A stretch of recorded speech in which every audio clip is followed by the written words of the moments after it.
still in control, no overwhelming feelings of rage. No, a normal amount of rage. You do revert back to Gen form when you sleep. Was the air horn really necessary? For comedy, absolutely. Ned Leeds was in tears.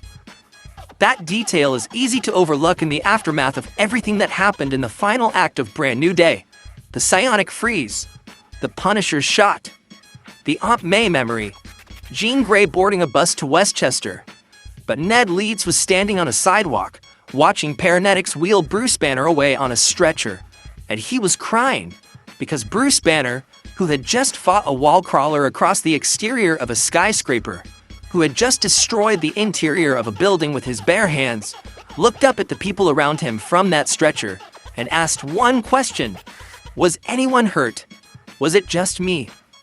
That is the man the MCU just put in government custody, and the news report that followed, calling it a psychiatric evaluation, framing the story as a peaceful academic who finally snapped, is almost certainly a cover story. Because there is no psychiatric ward on Earth equipped to contain Bruce Banner without an inhibitor chip, and the chip Peter built ended up on Jean Grey rather than on the Hulk. So where is Bruce Banner actually being held, and what does his arrest mean for everything coming next? The answer to both of those questions is hidden in a physics lecture that happened before any of the action started. And once you understand what Banner was actually saying in that classroom at Empire State University, the entire architecture of the MCU's Mutant Saga starts to look very different.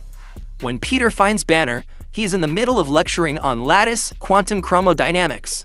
The specific detail he is explaining is that through this framework, you can arrange time and space in a mathematical grid, which allows you to simulate the quarks that bind into protons. On the surface, this is academic flavor, context setting, a way to establish that this version of Bruce Banner has retreated into pure science following the trauma of the Endgame events. But this is the MCU. Throwaway details in this universe do not exist. That specific theoretical framework, arranging time and space into a computable grid to simulate subatomic binding, is the exact scientific foundation needed to stabilize collapsing reality. Which means the lecture that appears to be scene setting is actually the film introducing the theoretical tool that Bruce Banner will contribute to rebuilding the multiverse in Secret Wars. The movie is telling you who Banner is in the larger story before a single punch gets thrown. Then, Cindy Moon asks him why Thanos didn't just use the magic glove to make more food. The audience laughs. Banner gives a gentle, tired response. And the film reintroduces the Infinity Snap into Bruce Banner's orbit in a way that is doing far more than comedic work. Because the snap, specifically Banner's snap in Endgame, is the thread that connects him to the MCU's entire mutant emergence. Hold on to that. After class, Peter and Bruce discuss the inhibitor device on Banner's wrist. And the conversation that follows is the film's most significant piece of exposition, even though it arrives in a relatively quiet scene between two scientists talking shop. Banner explains that the device works by targeting specific mRNA replication, silencing specific genes, dispersing the gamma radiation in his bloodstream to prevent transformation.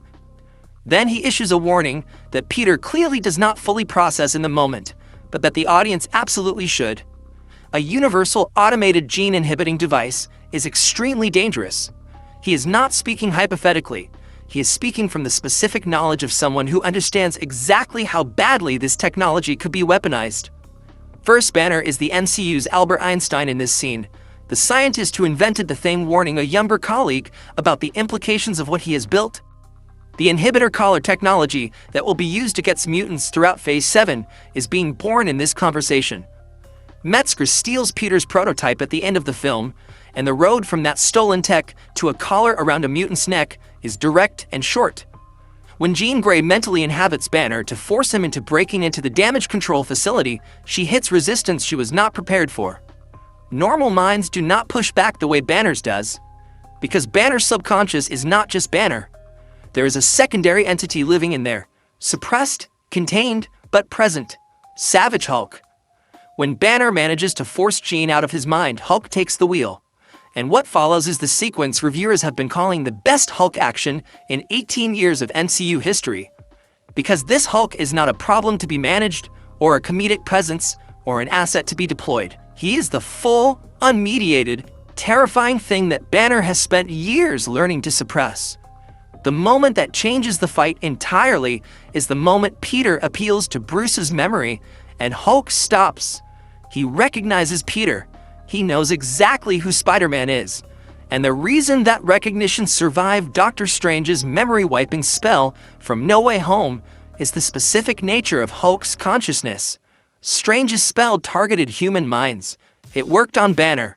But Savage Hulk is a separate subconscious entity, a secondary consciousness that does not process reality through the same channels Banner does.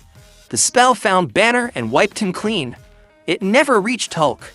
Hulk remembers Peter Parker because Hulk was never subject to the terms of the forgetting. Hulk releases Peter. Banner surfaces, the reversion happens, and the man being wheeled away on a stretcher asks if anyone else got hurt before asking about himself. That single detail is the film telling you who Bruce Banner actually is underneath everything the universe has done to him. The news report calling it a psychiatric evaluation is the cover story, and it is an obvious one to anyone paying attention. A psychiatric ward cannot hold Bruce Banner without a functional inhibitor. Peter's prototype ended up attached to Jean Grey. The DODC did not have 12 hours to reverse engineer and manufacture a duplicate. So Banner is somewhere without an inhibitor, which means he is more specifically engineered to contain gamma-level threats without that technology. The MCU has 2 facilities that qualify. The DODC Supermax in Yucca Valley, California, first seen holding Emil Blonsky and She-Hulk, is built for exactly this kind of problem. Desert location, isolation, specifically designed for gamma-level containment. The Raft is the other option. The submerged oceanic supermax famously used in Civil War, currently holding Thaddeus Ross among others. The news report describing his psychiatric ward is almost certainly designed to prevent Sam Wilson, Carol Danvers, or Scott Lang from showing up and demanding Banner's immediate release. If the story is a health matter rather than a security matter, the Avengers have no standing to intervene. The Raft is the more consequential placement if it is true, because when Doctor Doom collapses the multiverse into Battleworld, the Raft, a self-contained ocean-bound structure engineered to hold the most dangerous beings on the planet, has a reasonable chance of surviving the incursion intact as a preserved fragment, a life raft, literally and conceptually. And Banner inside the raft without his inhibitor in a hostile new environment over a long period of time. This is Thor Ragnarok's Sakaar arc, but with higher stakes and darker implications. Long-term exposure to extreme circumstances causes Banner's subconscious to yield entirely to its primary defense mechanism. Savage Hulk establishing himself in the harsh wastes of Battleworld, building whatever version of a community the environment allows, is the setup for a Secret Wars arc that the comics have given us some version of before, and that the MCU can now execute with full emotional weight behind it. The mutant emergence question is the thread that makes Banner's arrest feel less like a consequence and more like a hinge point in the larger story. The show has been dancing around the question of how mutants suddenly exist in a universe that has spent 15 years carefully avoiding them. The answer the film appears to be providing is sitting in Cindy Moon's question and in Banner's relationship to the Infinity Snap. Bruce Banner is one of 3 beings who wielded all 6 Infinity Stones simultaneously: Thanos, Banner, Tony Stark. The cosmic and gamma radiation released when Banner snapped half the universe back into existence was not a clean event. It was an explosion of energy at a scale that had no precedent in the history of the universe. If a portion of Earth's population carries a latent X gene, a dormant mutation waiting for an activation trigger, then a global surge of cosmic gamma radiation is exactly the trigger that would light it up. 0.5% of the population, that is the number being floated. The snap did not create mutants, it activated them. The genetic potential was already there, dormant, across millions of people who had no idea what they were carrying. Banner's snap, followed by Stark's snap, functioned as the biggest unintentional mutant activation event in human history. And Banner himself has no idea he did it. The man who warned Peter about the dangers of gene-inhibiting technology is also the man who inadvertently triggered the gene in millions of people by trying to save the world. There is a dark irony in that which the MCU appears to be building toward quite deliberately. Jean Grey manifesting her abilities, Kamala Khan, the slow emergence of a mutant population that the world is not ready for, and that organizations like Damage Control are already starting to surveil and suppress and imprison. All of it traceable back to a snap in a garden in 2023. And the man who made that snap is now in government custody, his research stolen, his work being weaponized against the very people his snap may have created. The lattice quantum chromodynamics lecture comes back at the end in a way that transforms its opening function entirely. Arranging time and space in a grid to simulate subatomic binding is the theoretical framework for what needs to happen to save the multiverse from Battleworld. Reed Richards is doing the engineering in Universe 828. The production displays from the Shanghai exhibition showing his chalkboard equations for atmospheric stabilizers, crystal energy deposits, momentum transfer regulators, the infrastructure for preventing Earth-on-Earth collision during incursions.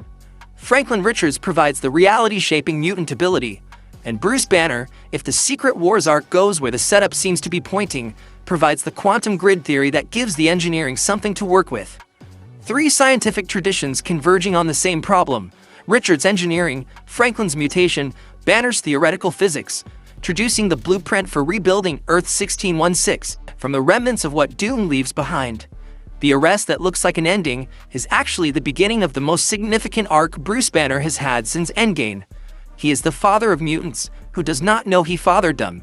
He is the scientist who warned about gene-inhibiting technology while his stolen prototype becomes the collar around Jean Grey's neck in Phase 7. He is the man who built the theoretical framework for saving the universe while sitting in a containment cell without his inhibitor, slowly losing the battle against the consciousness that has always been stronger than his. And when Battleworld assembles from the wreckage of the multiverse, Bruce Banner is going to be exactly where the story needs him to be. So here's what I want from you. The snap as the mutant activation trigger, does that land for you as an organic MCU solution, or does it feel too convenient? And if Hulk Village on Battleworld is where Banner's arc leads, do you want that version of the Hulk story to end in restoration, or in something darker? Drop everything in the comments, because the Mutant Saga is here, and Hulk's role in it is bigger than anyone anticipated when Ned was standing on that sidewalk crying.